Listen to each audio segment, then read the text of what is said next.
So, you may have noticed as you've gone through life that a lot of your friends and acquaintances have tended to gain weight as the years go on. Most people just chalk this up to a slowdown in metabolism. Although that does play a role, your metabolism doesn't slow down that fast. You can't be lean at 17 years old and then have a beer gut by the age of 24 due to metabolic slowdowns, everything else being equal. It's due to dietary changes and changes in activity. Remember in high school when everyone played sports and PE was mandatory? Additionally, remember how back then you didn't have your license and couldn't drive to Macca's whenever you wanted? Furthermore, remember how you were also underage at this time, meaning you couldn't go consuming heaps of empty calories, alcohol, at the club? Which also likely meant no greasy HSPs or fast food after the clubs. Are you starting to see a pattern here? You not only were more active during your primary school days, as most people stopped playing sport around 16, 17 years old from my experience, but you also ate significantly less calories than you likely would as a 20-year-old. This decline in calorie burning, coupled with the increase in calorie consumption, is why most people gain weight after their high school days. So, why did I start the video mentioning high school when the video topic is working in an office like an adult and not a high school student? Well, it's because the principle is the same. You're exercising less / burning less calories since you're sitting at a desk all day, so you're at a disadvantage compared to those working active jobs. I know that a lot of people struggle to stay in shape or get in shape once they start working an inactive desk job, which is completely understandable.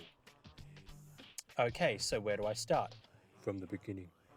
Calories are the fuel source your body uses.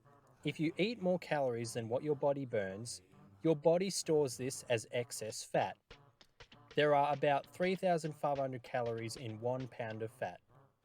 If you eat at a 500 calorie surplus every day for an entire week, that will total 3,500 calories.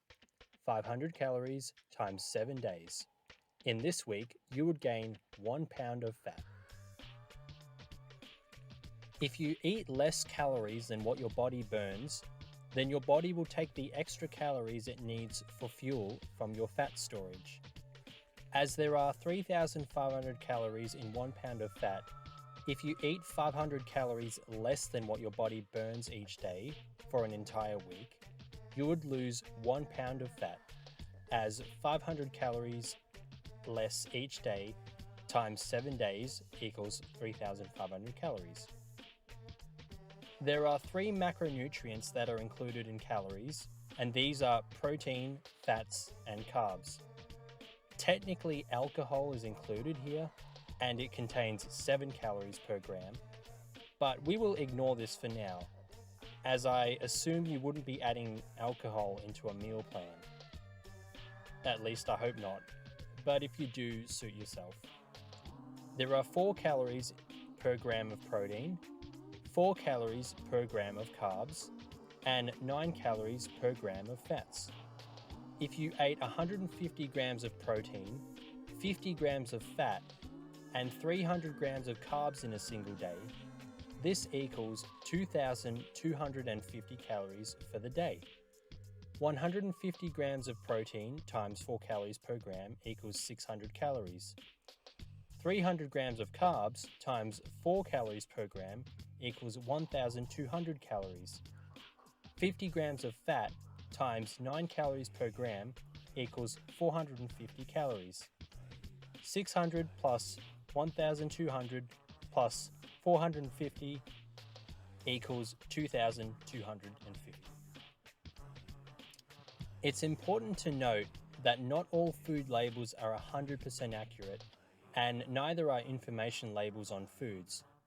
However, they are quite close, and if you consistently track this, you'll still hit your goals, even if it's 5% off.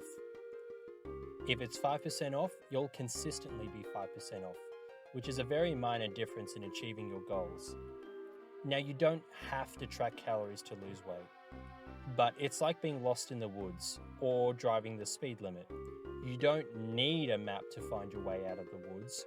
You can get out without one, but it helps and gives you a general direction of things. You don't have to look at your speedometer to drive the speed limit, but it gives you a gauge of where you're at. As alluded to earlier in the video, you burn less calories working in an office job as you're less active. Thus, to lose weight, you need to eat less than what you burn. So how do you find out how much your body burns per day? Well, the best method is trial and error. Set a consistent calorie intake. Eat this amount for 2 weeks. Weigh yourself each day at the same time and under the same circumstances, e.g., weigh yourself after you've taken a crap in the morning. After the 2 weeks, check the general trend. If it's going up, you can bet you're eating over your calorie maintenance. If it's going down, you can bet you're eating below your calorie maintenance. And obviously, if it's staying the same, you're probably around your calorie maintenance. Another way is through the various online calculators. You can plug in your stats such as height, weight, gender, roughly how long and how hard you work out for each week, and this can give a rough guideline of where to start. But from there, you'd still need to weigh yourself and assess the general trend. Most calculators are pretty vague, like they can't tell accurately how many calories you're burning through exercise. Example, some calculators state 30 to 60 minutes of exercise 3 to 5 times a week as the same range. There can be huge differences for the amount of calories burned if you exercise 5 times a week for 60 minutes as opposed to 3 times a week for 30 minutes. So just weigh yourself around the same time under the same circumstances for a certain period of time, assess the trend, and make adjustments to your calories as needed. Okay, so now you know the basics of calories and how we gain and lose weight. How do I stay in shape with my office job? I essentially just do what anyone would normally do when it comes to weight loss and fitness goals in terms of tracking calories. However, what sets an office environment apart from other occupations is the temptation to go and grab whatever you want when you feel like it. What I do is I bring in every single food item I'm going to eat for that day. No temptation to duck out during lunch to get some fast food. No temptation to eat the snacks on the lunchroom desk. Nothing. I bring in 2 tubs of YoPro yogurt, 1 tub of high-protein chocolate mousse, my red meat, sweet potato, kiwi and dark chocolate for lunch, my protein shake for the drive home, and that way I'm not tempted to duck into Macca's for a sneaky snack on the way home. And I might bring in an up and go to hold myself over between lunch and home time. Before you even think about ducking out for lunch or eating something off the tea room table, make sure what you've bought in for that time period has been eaten. Example, before I grab a slice of cake from the tea room, I will have my 2 tubs of yogurt and 1 tub of mousse before I grab a slice. Usually I'm already full after this and the cake isn't worth it anymore. No point putting a dent in my progress for a food item that isn't even going to make me feel good in the short term, since I'm already full. So, those are some diet hacks for work. Another one is I skip breakfast. This means I have more calories to play around with around dinner time. I don't know about you, but I cannot go to bed hungry. Thus, I need more calories towards the end of the day so I can actually go to bed and hit my calorie goals at the same time. It's known as intermittent fasting, which is where you have a self-designated eating window, so you only eat between the hours of 10 a.m. and 8 p.m. or 12 p.m. and 8 p.m. for example. This means there's less time for you to go over your calories, making it easier to stick to the diet. Of course, going some longer periods of time without eating can be tricky at first, but you'll find after a couple of weeks, and even a couple of days in some cases, it becomes rather simple. I'd recommend just having a high protein, low fat, low carb meal / snack earlier in the day though, as the body can only use the amino acids, which is protein, that's readily available in the bloodstream for muscle repair and regrowth. And you miss out on this if you go too long without protein. Now, of course, this doesn't mean you'll lose all your muscle if you go an extra 4 hours without protein. But on a good, better, best scenario, best case is to have 20 to 40 grams of protein spread evenly throughout the day. Better scenario is you still hit your protein goals, but you did it while intermittent fasting. Notice how this is still in the better scenario. It's still better than not hitting your goals. Just a little nugget of information to keep in mind. I have more diet hacks, such as seaweed or rice cakes, very low calories and they fill you up, making you not hungry, meaning you're less likely to cheat on the diet. But now let's go over training. I train after work. Some people cannot fathom this, as they're exhausted after work and exercise is the last thing on their minds. So they train in the morning before work. Now I cannot fathom this. Waking up early to exercise, I'd rather sleep in the extra hour or so. I guess they would go to bed earlier, but that's besides the point. I wouldn't have any energy to work out at that hour. Plus, my neural patterns will be still asleep, so I'd never be able to set PBs. But that's probably just me. Now, I know some people tend to just skip gym. They drive home with the intention of stopping at the gym on the way, or they go home and get changed but never leave the house again for the day. What I do is, no matter how tired or unmotivated I feel, I make sure I at least get to the gym. Once you're in the gym, spend 20 minutes going about your usual routine. 99% of the time, you'll feel good and want to continue the workout. If you still feel like garbage, just leave, rest up, and try again tomorrow. More often than not, once you get into the groove, you'll keep the momentum going. Rarely do you still feel like trash. It does happen, but not very often. Spending the appropriate time to warm up is also important. Since you're sitting down all day, your body can stiffen up and you can get tight. It's important to warm up, but don't stretch too much, as this can impede your performance and increase your chance of injury, as a longer muscle is a weaker muscle. Instead, use dynamic warm-ups which stretch the muscle appropriately, as well as increasing the temperature of the muscle, thus preparing it better for exercise.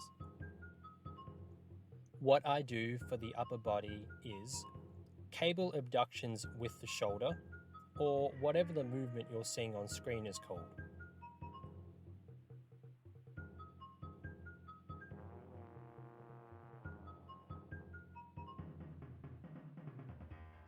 Lucky cats with a cable. I know this movement is called lucky cat by some physios, and some people use light dumbbells for this. I definitely recommend cables, as there is constant tension on the whole way and you're not fighting against gravity. These two movements essentially just warm up your rotator cuff. As your shoulder is the only free moving joint in the body, it's the easiest to injure.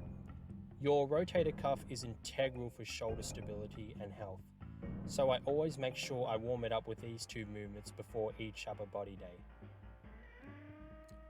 The next warm-up I do is a movement I got from Sebastian Oreb, aka Australian strength coach, and he got it off Andrew Locke. I just call this a cable liberty raise. This movement targets your serratus. Why is this important, you may ask? Well, for a muscle to do its job, it needs an anchorage point. That's the origin. The anchorage point needs to be a stable base of support. So, the anchorage point of the rotator cuff muscle is the scapula. But guess what? The scapula isn't very stable. It can move around a lot. The rotator cuff muscles are trying to hold the head of the humerus in place so that the muscles surrounding the joint can do their job. For the rotator cuff muscles to do their job, they need to be a stable base of support. They need to hold on to the scapula. We know the scapula isn't a stable bone, so how good of a job can the rotator cuff muscles do in stabilizing the joint, the head of the humerus, if their anchorage point is the scapula? which moves around? The answer is not very. So, what do we need to do to make sure the rotator cuff muscles do their job? We strengthen the muscles that stabilize the scapula. These muscles include the serratus anterior, traps, and rhomboids. How do we train traps and rhomboids? Pull movements. But most people tend to do pull movements in any generic conventional training routine anyway. So that's why I do this to specifically hit the serratus anterior. Usually this is enough for me. Sometimes I may warm the shoulders up a little more with a light cable and do some of those generic pulsing stretch movements. I may also do those shoulder warm-ups on a bench like the Superman Y-raise. There's one called a parachute. Those are alright. Another good warm-up is to do some light lat pull-downs.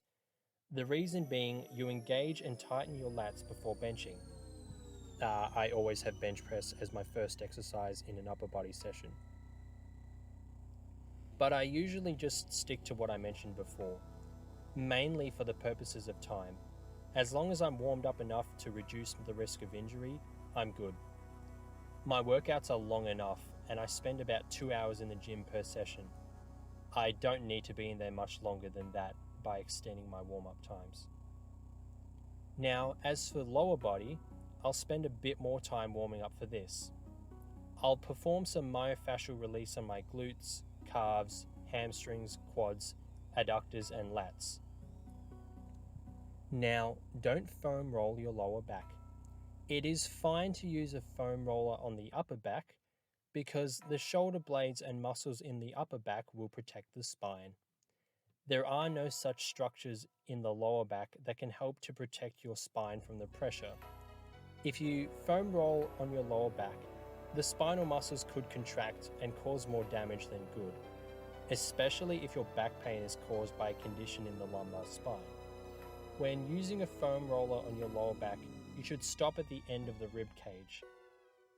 Instead, focus the foam roller on your glutes and hip flexors to alleviate lower back pain. Tightness in those areas can often lead to lower back pain. After this, I'll then do some Mcgill Curl Ups. Lie on your back on the floor with your left leg straight and flat on the floor. Your right knee should be bent and your right foot flat. Place your hands palms down on the floor underneath the natural arc in your lower back. Don't flatten your back. Slowly raise your head and shoulders off the floor without bending your lower back or spine, and hold this position for 7 to 8 seconds, deeply breathing the entire time. I do these to warm up the core so I can brace better during squats and deadlifts. And I do these instead of regular crunches because regular crunches require you to repeatedly round your lower back. This variation keeps your lower back in its naturally arched position. I'll then do some side planks. The main reason is it activates the lateral obliques and quadratus lumborum muscles on one side of the body at a time, meaning it can address weak links in stability whilst placing minimal forces on your spine. This is also a good movement for office workers since it's common to have pain in your quadratus lumborum, since you use this muscle to sit, stand, and walk, which can lead to this muscle becoming tight after sitting in an office all day. The last movement I do is a bird dog, yet another great warm-up / exercise for core stability. I'd ramble on about the benefits of this, but I've spoken enough about all the reasons I do what I do during my warm-ups. Check out the Mcgill Big 3 for more information. So I think I've rambled on long enough. I've given some tips on how to stay on track with your diet and training whilst working an office job. Hopefully, these can help you out with your own journey. Remember, as cliche as it sounds, it's a marathon, not a sprint.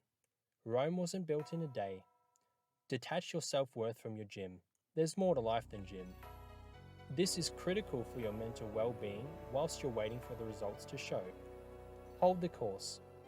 Exercise / training is you time. It's not a chore. Good luck. That is all.